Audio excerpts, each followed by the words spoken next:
အားလုံးပဲမင်္ဂလာပါအခုဗီဒီယိုဖိုင်လေးကတော့ဒီဂျပန်စာနဲ့ပတ်သက်ပြီးတော့ပေါ့နော်ကဲကျွန်တော်တို့ကကြားဖို့မှာပါမနော်ဂျပန်စာဒီ level ဘယ်နှခုရှိလဲဆိုရင်5 and 5 and 4 and 3 and 2 and 1ဆိုပြီးတော့ level 5ခုရှိပါတယ်အဲ့ဒီ level 5ခုမှာတချို့ကမှားတတ်တယ်။အော်အနိုင်ဆုံးအဆင့်က5လား1လားပေါ့1ဆိုရင်တို့က1ဖြစ်တဲ့အတွက်1ကစတယ်လို့ထင်ကောင်းထင်လိမ့်မယ်မှတ်ထားပါတကယ်အစက5ကနေစပါတယ် and 5ကနေစတယ်ဟုတ်ပြီနော်5 4 3 2 1ဆိုပြီး level ဒီအဲ့လိုလေးတွေသွားတယ်အဲ့ဆိုတော့5ကစတဲ့အခါမှာ5ကိုတန်းတင်တဲ့အခါကျရင်ဂျပန်စာကြီးကိုမျက်စိထဲမှာတန်းမြင်ဖို့အတွက်ဆိုရင်ဒါကျွန်တော်တို့ကတန်းမဖတ်တတ်ဘူးအဲ့လိုမဖတ်တတ်တဲ့အတွက်သူ့အတွက်ဘာလေးကိုအရင်သင်ရမလဲဆိုရင်basic ပေါ့နော်အခြေခံရေးနီးဖတ်နီးလေးတွေကိုအရင်သင်ရမယ်ပြီးမှ5ကိုသွားမယ်5ပြီးမှ4ပြီးမှ3ပြီးမှ2ပြီးမှ1ဆိုပြီးဒီလိုသွားရမယ်အဲ့ဆိုတော့အခြေခံအကြောင်းလေးကိုစစ်ရှင်းမယ်ဟုတ်ပြီနော်အခြေခံဂျပန်စာမှာအခြေခံရေးနီး၄မျိုးရှိပါတယ်မှတ်ထားနော်ဘယ်နှမျိုးရှိရလဲ၄မျိုးရှိတယ်ပထမနီးရကြတော့ဘာလဲဆိုရင်ဒါလေးကိုဖတ်တာကဒါလေးကရိုမာကြီးကကြတော့ဘာလဲဆိုလို့ရှိရင်အင်္ဂလိပ်ဒီပေါ့နော်အင်္ဂလိပ်နဲ့ရေးတာရိုမာကြီးကကြတော့အင်္ဂလိပ်လိုရေးပြီးတော့ဂျပန်လိုအတန်ထွက်တာအင်္ဂလိပ်လိုရေးပြီးဂျပန်လိုအတန်ထွက်တာကိုရိုမာကြီးလို့ခေါ်တယ်နံပါတ်1ဟီရာဂါနာဂျပန်မူရင်းစကားလုံးနောက်တစ်ခုကခါတာခါနာဆိုတော့မွေးသားစကားလုံးဟုတ်ပြီနော်နိုင်ငံခြားမှာလာတဲ့မွေးသားစကားလုံးနံပါတ်4ကကြတော့ခင်ကြီးဆိုပြီးတော့ရေးနီး4မျိုးရှိတယ်ဟုတ်ပြီအဲ့ဒါလေးကိုအသေးစိတ်ပြန်ပြောရရင်နံပါတ်1ရိုမာကြီးအင်္ဂလိပ်လိုရေးပြီးတော့ဂျပန်လိုအတန်ထွက်မှာဘယ်လိုဟာတွေကိုပြောတာလဲတို့မြန်မာလိုဆိုလို့ရှိရင်မြန်မာစာမှာလည်းရှိတယ်လေအင်္ဂလိပ်လိုရေးပြီးတော့မြန်မာလိုအတန်ထွက်တာမြန်ကလေးပုံစံမျိုးမြန်မာလိုဟုတ်ပြီနော်အင်္ဂလိပ်လိုရေးပြီးမြန်မာလိုအတန်ထွက်တာဘာရှိလဲဆိုရင်ဘာလုံးနေလဲဆိုရင် BAR ဘာ LO DE လို့စသဖြင့်ပေါ့နော်ဘာလို့စသဖြင့်ဒီလိုအင်္ဂလိပ်လိုရေးပြီးတော့မြန်မာလိုတန်ထွက်တာရှိတယ်အင်းလို့ပြောတဲ့အခါမှာ INN အင်းလို့ဆိုပြီးတော့ရေးတာရှိတယ် AA လို့ပြောတဲ့အခါမှာမြန်မာလို AA လို့မရေးဘဲနဲ့ A နှလုံးလေးနဲ့ဆိုရင်လည်း AA ဆိုပြီးအင်္ဂလိပ်လိုရေးပြီးတော့မြန်မာလိုအတန်ထွက်တာတွေရှိတယ်စားပြီးပြီလားဆိုလို့ရှိရင်သူများတွေတော့ဘယ်လိုရေးလဲလို့မသိပေမဲ့တို့ကတော့ဒီလိုစားပြီးပြီလားဆိုရင်ပြီးပြီလားဆိုတော့မြန်မာလိုမရေးတော့ဘူးဒီလိုလေးရေးလိုက်တာပြီးပြီလားအဲ့ဆိုဒါလေးတီအင်္ဂလိပ်လိုရေးပြီးတော့ဘာထွက်လိုက်တာလဲမြန်မာလိုအတန်ထွက်တာဟုတ်ပြီနော်အခုကျတော့သူကဒီရိုမာကြီးရဲ့အဓိပ္ပာယ်ကအင်္ဂလိပ်လိုရေးပြီးတော့ဘယ်လိုအတန်ထွက်ရတော့မှာလဲဂျပန်လိုအတန်ထွက်မှာဟုတ်ပြီနော်ပထမနီးလေးကအင်္ဂလိပ်လိုရေးပြီးတော့ဂျပန်လိုအတန်ထွက်မဲ့နီးကိုရိုမာကြီးလို့ခေါ်တယ်နံပါတ်2ဟီရာဂါနာကကြတော့ဂျပန်မူရင်းစကားလုံးလုံးဝကိုအဲ့ဒီစက်လုံးကိုမြင်တာနဲ့သူဒီလုံးဝဂျပန်စာအဆက်ကိုပြောတာဟုတ်ပြီနော်ဒီလိုမျိုးလေးတွေလာမှာပေါ့နောက်တစ်ခုခါတာခနာကကြတော့ဘာလဲဆိုလို့ရှိရင်နိုင်ငံခြားစာပေကနေလာတဲ့မွေးသားစကားလုံးတွေကိုပြောတာဟုတ်ပြီနော်မွေးသားစကားလုံးဘလို့ဟာတွေလဲဆိုလို့ရှိရင်သူတည်ထားပါတော့ဂျပန်နိုင်ငံဆိုရင်ဒါဂျပန်စာအဆက်ကိုဖြစ်ပြီးတော့မြန်မာလို့ပြောလိုက်တာနဲ့မြန်မာဒီသူတို့နိုင်ငံမဟုတ်တဲ့အတွက်မြန်မာနိုင်ငံကိုစလုံးပေါင်းမယ်ဆိုရင်မြန်မာအဲ့ဒီနိုင်ငံခြားစကားလုံးဖြစ်တဲ့ခတာခနာနဲ့ပဲစလုံးပေါင်းရမယ်ထိုင်းလို့ပြောလိုက်တာနဲ့ထိုင်းဒီသူတို့နိုင်ငံမဟုတ်တဲ့အတွက်သူများနိုင်ငံကစကားလုံးဖြစ်တဲ့အတွက်ထိုင်းဆိုတာကိုရေးမယ်ဆိုရင်လည်းဒီခတာခနာဆိုတဲ့စကားလုံးလေးနဲ့ရေးရမယ်ဟုတ်ပြီနော်ဒီလိုမျိုးနိုင်ငံခြားကနေလာတဲ့စားစရာတွေဆိုရင်တောင်မှသူတို့နိုင်ငံကစားစရာတွေဆိုလို့ရှိရင်တော့အစားအစာတွေဆိုလို့ရှိရင်တော့ဒီဟီရာဂနာဆိုတဲ့ဂျပန်စာအစစ်နဲ့ရေးတယ်မဟုတ်ဘူးသူတို့နိုင်ငံကမဟုတ်ဘဲနဲ့သူများနိုင်ငံကနေယူထားတဲ့ဟာတွေဆိုလို့ရှိရင်တော့ဒီခတာခနာဆိုတဲ့ရေးနီးလေးနဲ့ရေးပေးရမယ်ဟုတ်ပြီနော်သူကအဲ့ဒီရိုမာကြီးရဲ့ဟီရာဂနာရဲ့ခတာခနာရဲ့၃ခုလုံးဒီဒါရေးပုံရေးနည်းကမတူဘူးဘာလို့မတူလဲရိုမာကြီးဆိုတာဒီအင်္ဂလိပ်လိုရေးပြီးတော့ဂျပန်လိုအတန်ထွက်မှာဟီရာဂနာကလုံးဝဂျပန်စာအစစ်ခတာခနာကကြတော့နိုင်ငံခြားကနေလာတဲ့မွေးစားစကားလုံးတွေကိုပြောတာဒါပေမဲ့အဲ့ဒီ၃ခုလုံးရဲ့ပေါ့နော်စကားလုံးအရေးအတွက်ကအတူတူပဲဘယ်နှလုံးရှိမလဲဆိုသူဒီ46လုံးရှိတယ်စုပါ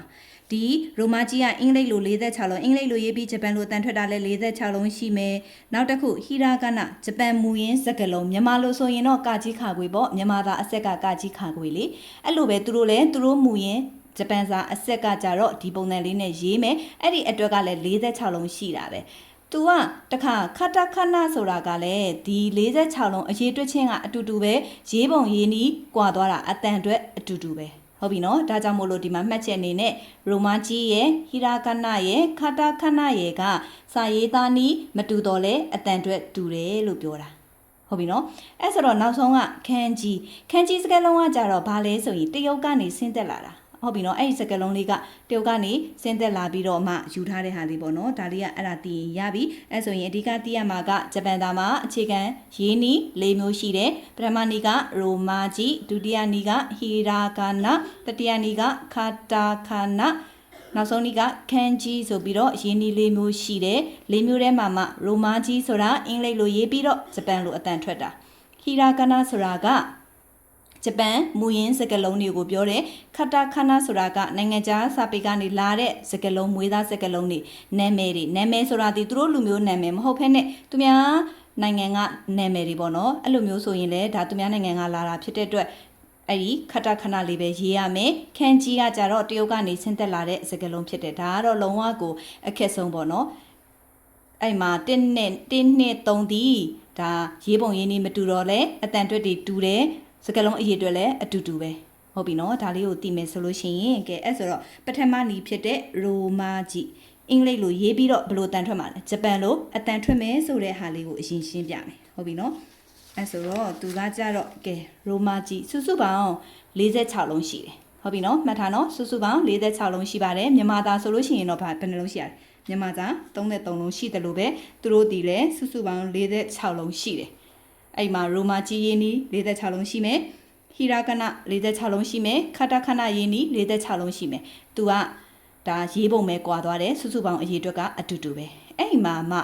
အခြေခံမူရင်းအတန်သူတီစုစုပေါင်း46လုံးရှိပေမဲ့တကယ်မူရင်းအတန်က9တန်ပဲရှိတယ်တကယ်မူရင်းအတန်9တန်ပဲရှိတယ်ဘာလဲဆိုလို့ရှိရင်ဒီမှာဒါလေးဆိုရင်လေအင်္ဂလိပ်လိုရေးပြီးအင်္ဂလိပ်လိုဖတ်ရင် A ဒါလေးက Iဒါက U ဒါက E ဒါလေးက O အဲ့ဆိုအခုဖတ်လိုက်တာကဘယ်လိုဖတ်လိုက်တာလဲအင်္ဂလိပ်လိုရေးပြီးတော့အင်္ဂလိပ်လိုဖတ်တာမဟုတ်ဘူးအခုသင်ပါသည်ရိုမာကြီးဒီအင်္ဂလိပ်လိုရေးပြီးတော့ဘယ်လိုဖတ်မှလို့ပြောလိုက်တာလဲဂျပန်လိုဖတ်မှလို့ပြောတော့ A လေးကိုမြင်တာနဲ့ A လို့ဖတ်လို့မရတော့ဘူးအဲ့ဒါဒီအလို့အတန်ထွက်ရတယ် A လေးကိုမြင်ရင်အ I လေးကိုမြင်ရင်ဂျပန်လိုက E I လေးကိုမြင်တာနဲ့ဂျပန်လိုအတန်က E U လေးကိုမြင်တာနဲ့U လေးကိုမြင်တာနဲ့ဂျပန်လိုအတန်က E ကိုမြင်တာနဲ့ E ဆိုတာဒီဒါအင်္ဂလိပ်လိုတို့ကဖတ်လိုက်တာဂျပန်လိုအတန်ထွက်ရင် A ဆိုပြီးထွက်တယ် E ကိုမြင်တာနဲ့ A O လေးကိုမြင်တာနဲ့ O ဒါလေးက O ဒါပေမဲ့ကိုကဂျပန်လိုအတန်ထွက်ဆိုတော့ O ဆိုတာ O ဟိုနဲ့မှားတော့ပြီဒါလေးကကြတော့ဘာဖြစ်မလဲဂျပန်လိုဆိုလို့ရှိရင်ဝါလုံးခေါ်မလားထားပါတော့ဒါဆိုလို့ရှိရင်သူ့ကိုအတန်ထွက်မယ်ဆိုလို့ရှိရင် O လို့အတန်ထွက်ရတယ် O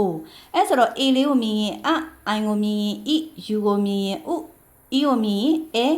O လေးကိုမြင်တာနဲ့ O လို့မှတ်မယ်E U A O လို့ထွက်မယ် A လေးကိုမြင်ရင် I ကိုမြင်ရင် E U ကိုမြင်ရင် E ကိုမြင်ရင် A O ကိုမြင်ရင် O အဲ့ဒီမှာမှအဲလေးဒီတခါတလေကြားလို့ရှိရင်တခါတလေမဟုတ်တော်တော်များဆိုတဲ့အတန်လေးအောက်ကမြင်အတန်လေးနဲ့ထွက်တာရှိတယ်။ O ဆိုတာကိုလည်း O ဆိုပြီးတော့ရှိတယ်။ R E U A O ဒီလိုထွက်လဲရတယ်လို့ R E U A O ဒါလေးကို O အဲ့လိုလဲထွက်လို့ရတယ်။ဒါပေမဲ့ကျွန်တော်ကလို့မထွက်ဖ ೇನೆ လို့ပဲထွက်မယ်။ဘာလို့လဲဆိုလို့ရှိရင်တကယ်စကားလုံးတွေကြားလို့ရှိရင်လေအောက်ကမြင်အတန်ဆိုတာတဲ့ဒီတခြားစကားလုံးနဲ့ပေါင်းလိုက်တဲ့အခါမှာဆိုတဲ့အတန်ကအသုံးများတယ်။ O ဆိုတဲ့ဟာလည်းအဲ့လိုပဲ O လို့ထွက်တဲ့အတန်တဲ့ပေါင်းလိုက်တဲ့အခါမှာ O ဆိုတဲ့အတန်လေးကအသုံးများလို့ဒီမှာတော့O ဆိုတဲ့အတန်လေးကိုပဲထည့်ပြောသွားပြီးတော့ R E U A O ဒါမှမဟုတ်ဘူးဆိုရင် R E U A O ကြိုက်တယ်လို့ဖတ်လို့ရတယ်ဟုတ်ပြီနော်ကဲအဲ့ဆိုတော့သူဒီအခြေခံအတန်ဒီ၅လုံးကိုသွားမှာဖြစ်တဲ့အတွက် A ကနေခွဲသွားမယ်ဒီမှာ K ဆိုတော့ K နဲ့ A လေးနဲ့ပေါင်းလိုက်တော့မယ် K နဲ့ A နဲ့ပေါင်းရင် KA ဆိုတာဒီသူဒီအတန်ကိုပဲအခြေခံရမှာဖြစ်တဲ့အတွက် KA ဆိုတော့ခ KA ဆိုတော့ခအဲ့ဆိုဒီ E ဆိုတာဖြစ်တဲ့အတွက်သူ့ရဲ့အောက်တက်တဲ့ကနေ K ကနေသွားမှာဖြစ်တဲ့အတွက် KI ဆိုတော့ခိ KI ဆိုတော့ခိ K လေးပဲအဲ့ဒါကိုမှဒီမှာရှိတဲ့ဥလိုင်း U လေးကနေထက် U လေးကဥဖြစ်တဲ့အတွက် KU ဆိုတော့ခုဒီအတန်နဲ့အခြေခံပါဒီမှာဒီ U တုံးကဥ KU ဆိုတော့ခု E ဒီသူ့တစ်လုံးနဲ့တော့က A လို့အတန်ထွက်ပြီးတော့ KE ဆိုတော့ K လို့အတန်ထွက်မယ် O လေးဒီသူ့တုံးကဒါလေးက O KO ဆိုတော့လုံးကြီးတင်တစ်ချောင်းတင်အတန်လေးဖြစ်သွားပြီးတော့ခိုးလို့ဖြစ်သွားမယ်အဲကြောင့်မို့ခါခီခုခဲခိုအဲကြောင့်မူရင်းအတန်ကဒီကနေလာတာ R E U A O ဆိုတော့ဒီမှာ KA ကခ E ဆိုတော့လုံးကြီးတင်အတန်လေး KI ဆိုတော့ခိဥဆိုတဲ့အတွက် KU ဆိုတော့ခကိုရုပ်တစ်ချောင်းတင်ဆိုတော့ခုအဲဆိုတော့နောက်တော့ပြအတန်ဆိုတော့ KE ဆိုတော့ခဲ O လုံးကြီးတင်တစ်ချောင်းတင်အတန်ကို KO ဆိုတော့ခိုအဲကြောင့်မို့လို့ပြန်ဖတ်ရင်ခါခီခုခဲခိုအဲ့လိုမဟုတ်ဘဲနဲ့ခါခီခုခဲခိုအဲ့လိုလည်းဖတ်လို့ရတယ်ဟုတ်ပြီနော်အဲ့ဆိုလို့ရှိရင်အခြေခံအတန်က R E U A O ကနေသွားတယ် K လေးနဲ့ပေါင်းလိုက်တော့ K A ခ I လေးကို K နဲ့ပေါင်းတော့ K I ခိ U လေးကို K နဲ့ပေါင်းတော့ K U ခု E ကို K E ဆိုတော့ E က A မို့လား A ကို K E ဆိုတော့ K O ကို K O ဆိုတော့ခိုဟုတ်ပြီနော်နောက်တစ်ခု S ဒီမှာ A line ဖြစ်တဲ့အတွက် SA ဆိုတော့ SA ကစ SA ကစဟုတ်ပြီအဲ့မှာ A line ဆိုတော့ A ဒီမှာ I line ဖြစ်တဲ့အတွက်ဘာဖြစ်ရမှာလဲတကယ်က SI C လို့ဖြစ်ရမှာ SI C SI C လို့မဟုတ်ဘဲနဲ့ဒါလေးကိုချွင်းချက်အနေနဲ့မှတ်ခဲ့ပါ SHI ရှိဆိုတဲ့အတန်လေးပြောင်းသွားတယ်ဆိုတာလေးကိုချွင်းချက်အနေနဲ့မှတ်ထားမယ်စပြီးရင် C လို့မဖြစ်ဘဲနဲ့စပြီးရင်ဘာဖြစ်သွားလဲဆိုတော့ရှိဆိုတဲ့အတန်လေးဖြစ်သွားတယ်ဆိုတာသိရမယ်အဲ့ဆိုလို့ရှိရင်ဒီမှာသူ့ကိုပဲချွင်းချက်ပြတော့ S ကို E ဖြစ်တဲ့အခါမှာ C လို့မဟုတ်ဘဲနဲ့ရှိ S ကိုမှဒီမှာ U line ဖြစ်တဲ့အတွက် SU ဆိုတော့စု SU ဆိုတော့စု S ကိုမှဒီမှာ E line A line ဖြစ်တဲ့အတွက် SE ဆိုတော့နောက်တိုးပြအတန်ဆိုတော့ SC ကဆဲ S ကိုဒီမှာ O line ဖြစ်တဲ့အတွက် SO ကဆိုဒါကြောင့်မို့စာရှိစုဆဲဆိုစာစီလို့မဟုတ်ဘဲနဲ့ရှိဖြစ်သွားတယ်เนาะချွင်းချက်အနေနဲ့မှတ်ထားပါစာရှိစုဆဲဆိုဒါမှမဟုတ်ရင်စာရှိစုဆဲဆိုအဲ့လိုတန်လဲထွက်လို့ရတယ်ဟုတ်ပြီเนาะအဲ့ဆို၃ line ပြန်ဖတ်ကြည့်အောင်မယ် A I U A O ခခီခုခဲခိုစာရှိစုဆဲဆိုဟုတ်ပြီเนาะအဲ့မှာမဟုတ်ဘူးတနာလိုမျိုးအဲ့ဆိုတဲ့တန်လေးနဲ့ထွက်မယ်ဆိုရင် R E U A O ခခီခုခဲခိုစာရှိစုဆဲဆိုဒီလိုမျိုးထွက်လို့ရတယ်ဟုတ်ပြီเนาะကဲအဲ့ဆိုတော့နောက်တစ်ခုကကြတော့ဒီမှာ၃ line ပြီးသွားပြီ T လေးတ T ဒီမှာ A နဲ့ပေါင်းမယ်ဆိုရင် TA ဆိုတော့တ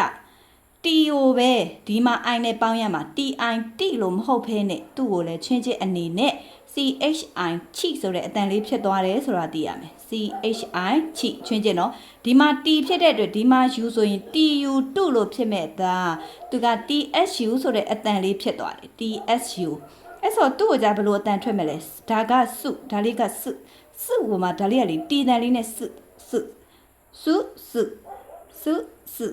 အဲ့မှာဒါပေမဲ့သူ့ကိုကြတော့လေအဲ့လိုအတန်လေးမဟုတ်ဖဲနဲ့ပေါ့နော်ဘယ်လိုလေးလဲဆိုရင်ဒီမှာဆိုတဲ့အတန်လေးကိုမှအရင်ကြီးပြပြတတ်တိုင်းမဟုတ်ဖဲနဲ့တာချီဒါလေးကကြတော့ A line ဖြစ်တဲ့အတွက်ဒီမှာက T ဖြစ်တဲ့အတွက် TE ဆိုတော့ဒီမှာနောက်တိုးပြအတန်ဆိုတော့ TE ဆိုတော့တဲဒီမှာက O line ဆိုတော့ TO ဆိုတော့တိုအဲ့ဆိုတော့ဒီ line မှာဆိုရင်ချင်းချက်ကဘယ်နှလုံးဖြစ်သွားလဲဆိုတော့နှလုံးဖြစ်သွားတယ်အဲ့ဒီအတန်ကိုရအောင်မှတ်ရမယ်နှလုံးဖြစ်သွားတယ်တာချီတဲတိုဒါမှမဟုတ်ရင်တာချီတဲတိုဟုတ်ပြီနော်မှတ်ထားနော်တဆိုရင်တိလို့မဟုတ်ဘဲနဲ့ချီဖြစ်သွားတယ်တုလို့မဟုတ်ဘဲနဲ့ဆိုတဲ့အတန်လေးဖြစ်သွားတယ်ဆိုတာသိရမယ်အလို့ရအောင်မှတ်ရမယ်နော်လို့ပြောလိုက်တာနဲ့လိုင်းဒီ R E U A O ခလို့ပြောလိုက်တာနဲ့ခခီခုခဲခိုစလို့ပြောလိုက်တာနဲ့စရှိစုဆဲဆို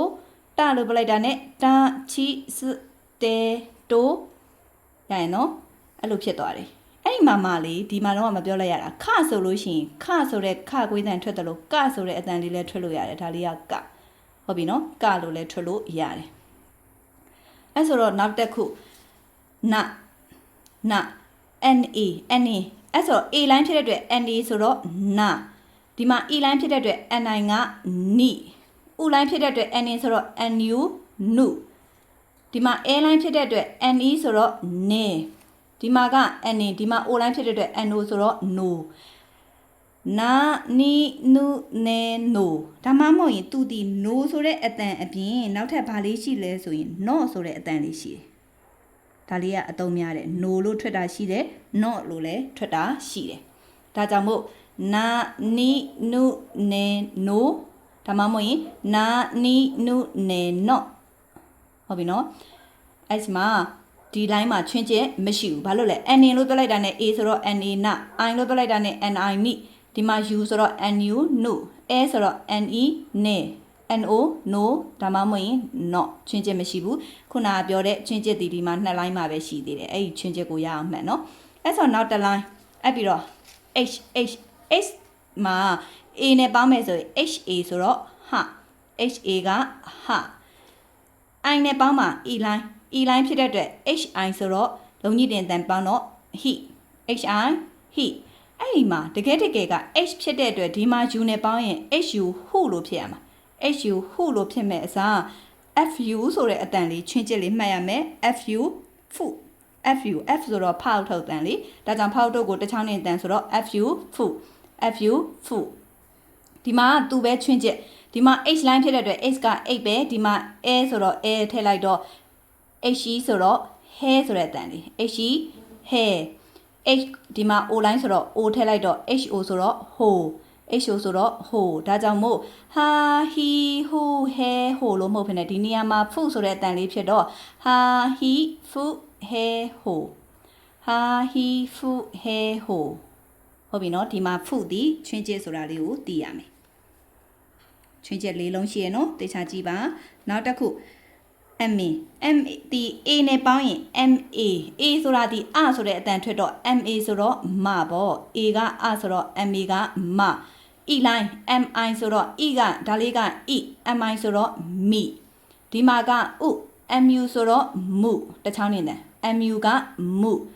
ME ဒီမှာ A နဲ့ပေါင်းမှာဖြစ်တဲ့အတွက် ME ဆိုတော့မေ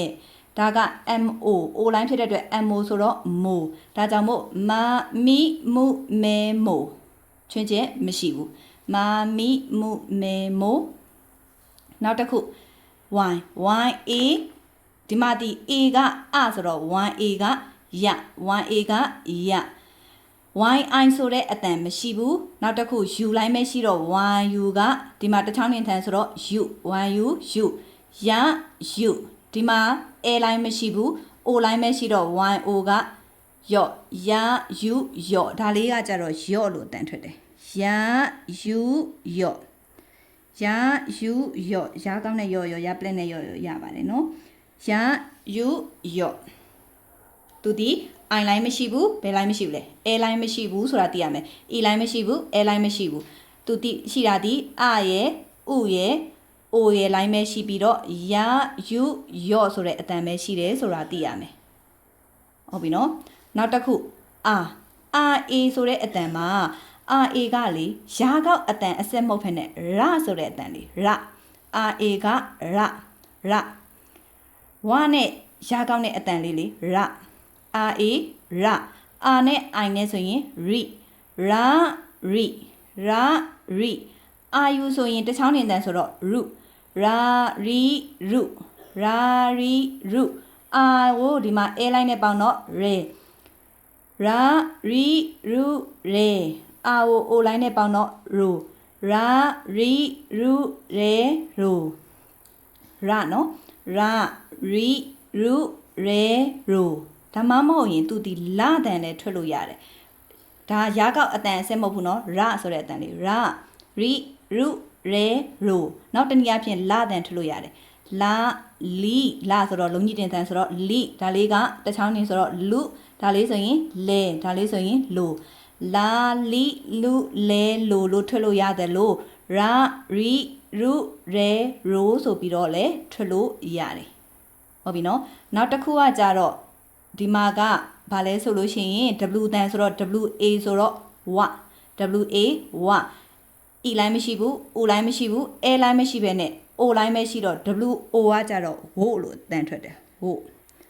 ဝဝဝဝဝအန်နင်လေးကိုမြင်တာနဲ့အွန်းလို့တန်ထွက်တယ်အန်နင်လေးကအွန်းဝဝ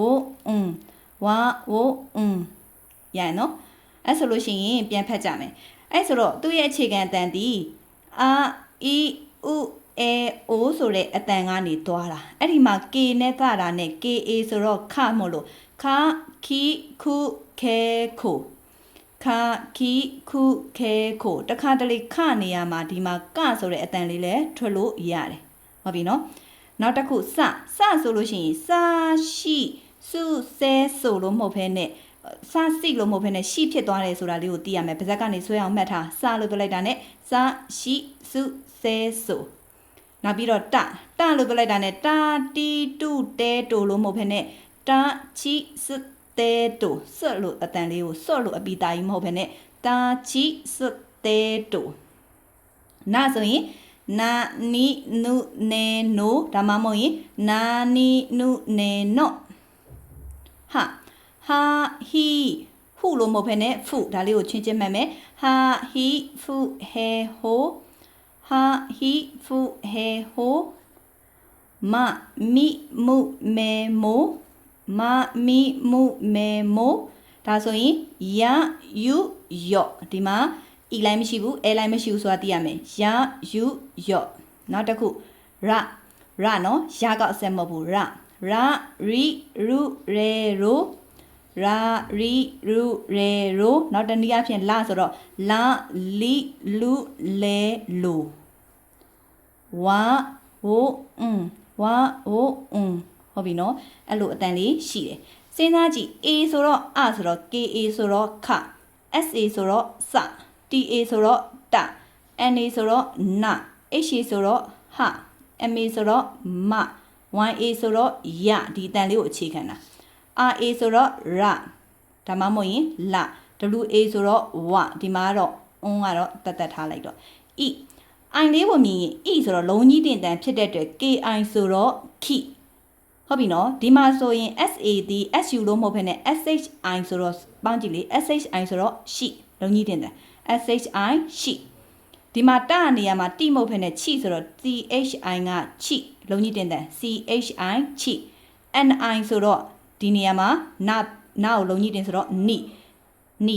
HI ဆိုတော့ HI MI ဆိုတော့မိ RI ဆိုတော့ RI U ဆိုလို့ရှိရင်ဒီမှာ U လေးကိုမြင်ရင်ဥတချောင်းနေတန်ထွက်တဲ့အတွက် KU ဆိုတော့ခုပေါ့ SU ဆိုတော့စုဒါကကြတော့ THU ဆိုတော့စုတီတန်လေးနဲ့စုကိုမှတီတန်လေးနဲ့စုအဲ့ဒါကိုမှ तू ကလေတကယ်ကတော့အဲ့လိုမျိုးအတန်ကဒီအတန်ကိုထွက်နိုင်တဲ့သူကနည်းနည်းလေးရှားတယ်ပေါ့နော်တကယ်ဂျပန်လူမျိုးတွေကမှသူတို့ထွက်တဲ့အတန်ကိုကိုယ့်ရဲ့လေတန်ကတိတ်ပြီးမလိုက်နိုင်ဘူးဘာလို့လဲဆိုတော့ကျွန်တော်တို့ကကြတော့နည်းနည်းလေးငပိတန်ပေါက်တယ်လို့ပြောအောင်ပေါက်တော့ကြတော့အဲ့လိုမျိုးအတန်တွေတချို့အတန်လေးတွေဆိုလို့ရှိရင်တူအောင်ရွက်နိုင်ဖို့ဆိုတာတော်တော်လေးခဲရင်းတယ်ပေါ့နော်ဒါကြောင့်မို့ဒီမှာဒါလေးကတော့အတန်နည်းနည်းလေးမပြီးခဲ့ရင်ဒါနားလည်ပေးဖို့ပြောချင်ပါတယ်ဒါလေးကစုဆိုတာလေးကိုစုကိုမှတီတန်လေးနဲ့စုအဲ့ဒါကိုမှတစ်ခါလေးကြာရင်သူကလေးစုဆိုတဲ့အတန်လေးဆိုပြီးအပိတကြီးမဟုတ်ဘဲနဲ့စုအဲ့ဆိုတော့ဒီမှာဆိုရင်တချောင်းနေတန်ဖြစ်တဲ့အတွက် NU ဆိုတော့နုဒါလေးကချင်းချင်းမို့နော် NU နုဒီမှာဆိုရင် FU ဖု FU ဆိုတော့တချောင်းနေတန်ဆိုတော့ဖု MU ဆိုတော့မု YU ဆိုတော့ U RU ဆိုတော့ရုဟုတ်ပြီနော်ဒီမှာ A ဆိုတော့တဲ့နောက်တော့ပြည့်တန်ဖြစ်တဲ့အတွက် KE ဆိုတော့ K SE ဆိုတော့ Se TE ဆိုတော့ Te NE ဆိုတော့ Ne HE ဆိုတော့ He ME ဆိုတော့ Me RE ဆိုတော့ Re O ဆိုတဲ့အတွက် KO ဆိုတော့ Ko SO ဆိုတော့ So TO ဆိုတော့ To NO ဆိုရင် No ဒါမှမဟုတ်ရင် No HO ဆိုရင် Ho MO ဆိုရင် Mo YO ဆိုရင်တော့ Yo လို့မဟုတ်ဘဲနဲ့ Yo RO ကဒါကကြတော့ရအတန်ဆိုတော့ရာရီရူရေရိုဆိုတဲ့အတန်လေးပေါ့နော်ရိုဒါမှမဟုတ်ရင်လိုဆိုတဲ့အတန်လေးလာအတန်ဆိုရင် WO ဆိုရင်တော့ဝို့လို့အတန်ထွက်တယ်ဟုတ်ပြီနော်ဒီမူရင်းအတန်၅ခုကနေပဲသွားတာ R E U A O ဆိုတဲ့၅လိုင်းကနေပဲသွားလို့သူဒီအခြေခံမူရင်းအတန်က၅တန်ရှိတယ်ဒီ၅ခုပေါ့နော်အဲ့ဒီကနေခွဲသွားတာကဒီမှာဒီဘယ်နှလိုင်းရှိလဲဆို1 2 3 4 5 6 9 90ဒီ on လေးကိုတော့ तू က line ထဲမှာမထည့်ထားဘူး10 line ရှိတယ် line ဆိုရင်10 line ရှိတယ်စုစုပေါင်းအလုံးရေအတွက်က46လုံးရှိတယ်တဲ့ရေးကြည့်မယ်တစ် line ကို5လုံးဆိုတော့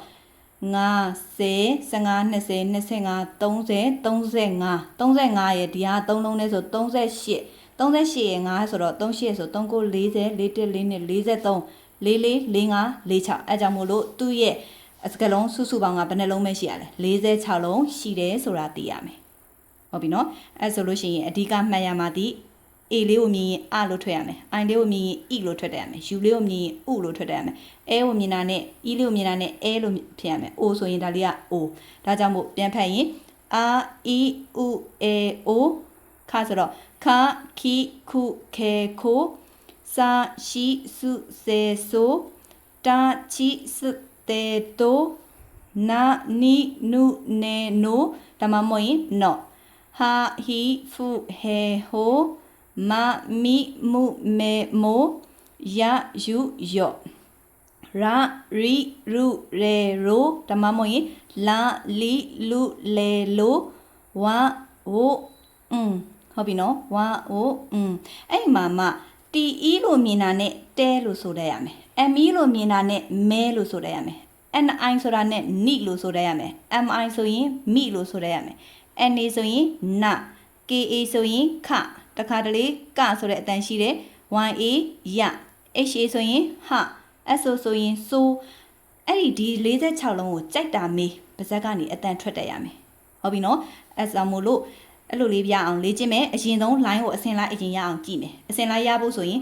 R E U A O ခါလို့ပြလိုက်တာနဲ့ခါခီခုခဲခိုစလို့ပြလိုက်တာနဲ့စာရှိစုစဲဆိုတလို့ပြလိုက်တာနဲ့တာချီစတဲတိုနာလို့ပြလိုက်တာနဲ့နာနီနုနေနိုဒါမှမဟုတ်ရင်နာနီနုနေနော့ဟာလို့ပြလိုက်တာနဲ့ဟာဟီဖူဟေဟိုမလို့ပြလိုက်တာနဲ့မမီမုမေမိုရလို့ပြလိုက်တာနဲ့ရယူယော့ရလို့ပြောလိုက်တာနဲ့ရာရီရူရေရိုဝါလို့ပြလိုက်တာနဲ့ဝါဟိုဆိုပြီးတော့ဒီလိုမျိုးရှိတယ်ဆိုတာကိုအစင်လိုက်အရင်ရအောင်ကြည့်မယ်ကြည့်ပြီးလို့ရှိရင်တဏ္ဍာပြောသလိုတီအီလို့ပြောလိုက်တာနဲ့တဲအရှိလို့ပြောလိုက်တာနဲ့ဟဲအမိုလို့ပြောလိုက်တာနဲ့မိုးစအဲ့လိုလေးတက်ရမယ်အရင်ဆုံးအစင်လိုက်အရင်ရအောင်ကြည့်မယ်အစင်လိုက်ကိုဆိုတတ်ပြီးဆိုမှအဲ့လိုဖောက်ပြီးတော့လဲရအောင်ကြည့်ရမယ်အဲ့ဆိုတော့ဒီအစင်လိုက်ကိုဒီဟာလေးဒီလိုအဟာမရခင်ဒါလေးကိုအရင်ဆိုကြည့်မယ်ဒါလေးဆိုရင်တစ်ဖြတ်ဘယ်လိုဖတ်မလဲဆိုရင်အာဒီမှာဒီဘက်ကအာခာစာတာနာဆိုပြီးတစ်ဖြတ်ဖြတ်လိုက်အာခာစာတာနာဟာမယာရဒါလေးကရဟာမာယာရဝဒါလေးကဒါလေးကခဏထားလို့ရတယ်အာခာစာတာနာဟာမာယာရဝအာခာစာတာနာဟာမာယာရဝဒါလေးရအောင်လုံးနော်အလို့ပြောလိုက်တာနဲ့အ line လို့ပြောလိုက်တာနဲ့အာအီဥအေအိုခလို့ပြောလိုက်တာနဲ့ခါခီခုခဲခိုစလို့ပြောလိုက်တာနဲ့စာရှိစုစေဆိုတလို့ပြောလိုက်တာနဲ့တာချီစတေတိုနာလို့ပြောလိုက်တာနဲ့နာနီနုနေနိုဟာလို့ပြောလိုက်တာနဲ့ဟာဟီဖူဟေဟိုမလို့ပြောလိုက်တာနဲ့မမီမုမေမိုရလို့ပြောလိုက်တာနဲ့ရယူယော့ရာလို့ပြောလိုက်တာနဲ့ရာရီရူရေရိုလာဆိုရင်လာလီလူလေလိုဝါလို့ပြောလိုက်တာနဲ့ဝါဟိုနောက်တစ်ခုကဆိုပြီးတော့ရှိတယ်ဆိုတာလေးကိုသိရမယ်ဒါကြောင့်မို့ဒါလေးကိုအာခာစာတာနာဟာမယာရာဝဆိုတာလေးအစင်လိုက်ရအောင်ကြည့်ထားအပြီးရင်ခစတာနာဟာမယာရာဝဟုတ်ပြီနော်ဒါလေးကအင်္ဂလိပ်လိုရေးပြီးတော့ဘယ်လိုတန်ထွက်တာလဲဂျပန်လိုအတန်ထွက်တာသူ့ကိုဘာနီးတယ်လဲရိုမာကြီးဆိုတဲ့ဒါရေးနီးလေးနော်ရိုမာကြီးဆိုတာဒီအင်္ဂလိပ်လိုရေးပြီးတော့ဂျပန်လိုအတန်ထွက်တာစုစုပေါင်းဘယ်နှလုံးရှိလဲဆိုရင်46လုံးရှိပါတယ်ဟုတ်ပြီနော်ခုနပြောသလိုပဲဒါလေးတွေဆိုရင်အဲဆိုတဲ့အတန်ရှိသလိုအဲဆိုတာထွက်တဲ့လို့ရှိတယ်အိုဆိုရင်လည်းအိုလို့ထွက်တာရှိတယ်ဒါပေမဲ့သုံးများတာကအဲဆိုတဲ့နောက်ပြအတန်ကိုလည်းသုံးများတယ်အိုဆိုလည်းအောက်ကမြင်အတန်တဲ့ဒီတိုင်းလေးကအသုံးများလို့ချတဲ့အခါမှာဒီတိုင်းလေးအဲအိုဆိုတဲ့အတန်လေးနဲ့ပဲချပေးလိုက်တာနော် R E U A O ဆိုပဲချပေးလိုက်တာဟုတ်ပြီနော်အဲဆိုလို့ရှိရင်ဒီရိုမာကြီးလေးကိုနားလည်မယ်လို့ထင်ပါတယ်